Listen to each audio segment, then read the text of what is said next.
Protestants as well carry out exorcisms. Cast the demon. Yeah. Protestant, Anglican.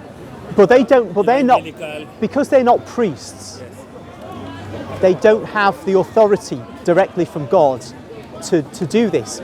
But on the other hand, if they are Protestants who fervently believe in Jesus, they're going to have more success than a priest who doesn't really believe, who's kind of like the priest in The Exorcist. But in Christians, Jesus, he said, we have to expel the demons and things like, for all Christians, for all believers. It is not only for priests. Yeah. There are things for priests like baptism.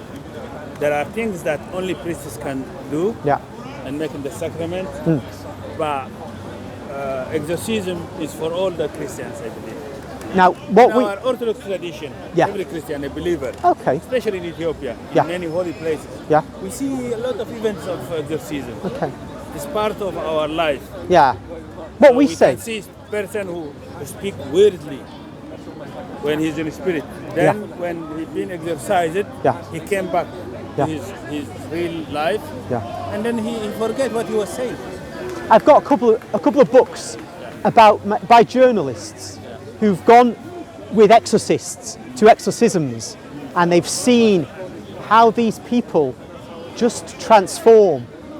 You know, they are still in human bodies, but they just become something else in a certain way.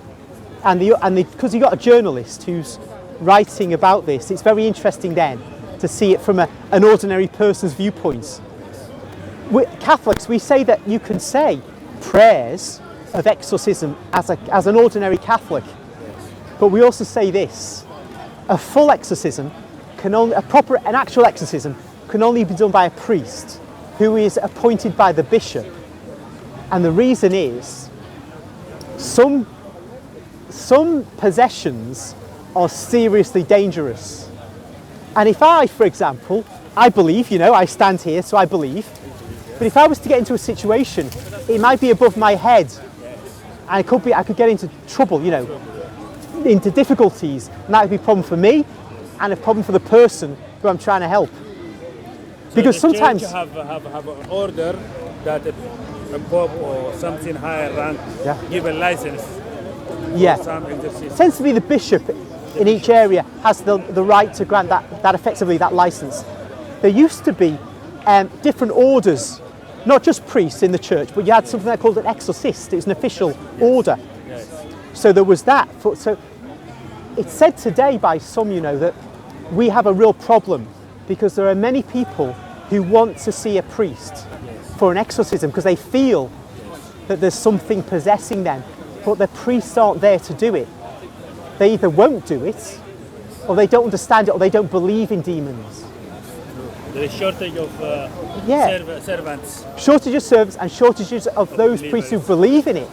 Because a lot of them don't believe in the devil. They don't believe in the devil. Even if they are in the church. See, this is the difference. You've got in the Ethiopian Orthodox Church, it's quite different. When we're in the West, many priests, they don't really believe in the devil, and they certainly don't believe in possessions. Yes, that's true. So you can have a real problem if you feel there might be something wrong with you. But fortunately, there are some orders who have exorcists, like for example, the Jesuits. Most of the Jesuits, they have people who do exorcism. I heard that. I don't know whether some orders have more exorcists than others. Okay. I just know that overall there's a shortage, and we might need a return to having a specific order of exorcists. But it can only emerge if people's faith comes back. If it doesn't come back, then we won't get the belief that we need. Do you know anybody in your diocese or in your area? Listen, here, we used to have an elderly priest who came here. He's moved away now. He was an exorcist. Yeah, I heard about him, He used to come here. Father Jeremy, he was an exorcist, And so he could have some stories to tell. He went away, I think just before the pandemic. I haven't seen so he's moved away. Well, he's for retirement because of his age. Oh, moved away, you mean? Yeah. Okay, he died. Yeah. No, he's alive. He's alive, but he's not living here now. He's living elsewhere in the UK. Yes, okay. That's good. got a friend in Italy. There's in Naples. There's an exorcist. There's great demand for him, because everywhere in Europe, people want this. It's all right, all this kind of modern talk that keeps faith in a kind of watery fashion. Some videos? Do we have some videos so we can follow and learn from his work? Well, Father Jeremy has a few videos, but not of exorcisms. No. I want to know about exorcism. But there are videos on YouTube you can look at. Like who? What's the name? Oh gosh, I think if you just have to, because I don't know names, you just have to type in exorcism, and I'm sure they'll come up. I really am. So this Exorcist, the film, is not bad. He said many people have repented. Oh yeah, a lot of people in 1974 when it came out. Yes. Huge numbers came back to the church. So it was not against the church. It helped No, the church work. it was definitely not against the church at all. It was really a boost. But because by 1974 the church had gone downhill, even then. 1973. The Exorcist was 73. Thank you. There you go. There you go. Spot on. And so the church had gone. A lot of people had lost their faith, so they didn't take the opportunity to teach in the churches on Sunday Mass about the spirit world. Great shame. And this is how it usually is now. We need another one now, so you can revive the church and bring people for prayers. The most famous exorcist was we had recently, a guy called Father Gabriel Amorth. He's an Italian. He died a few years ago, and he did a lot of exorcisms, and he wrote books about it. So that's a great man. Videos maybe, no? There may be videos of him. I don't know. Maybe interviews, possibly.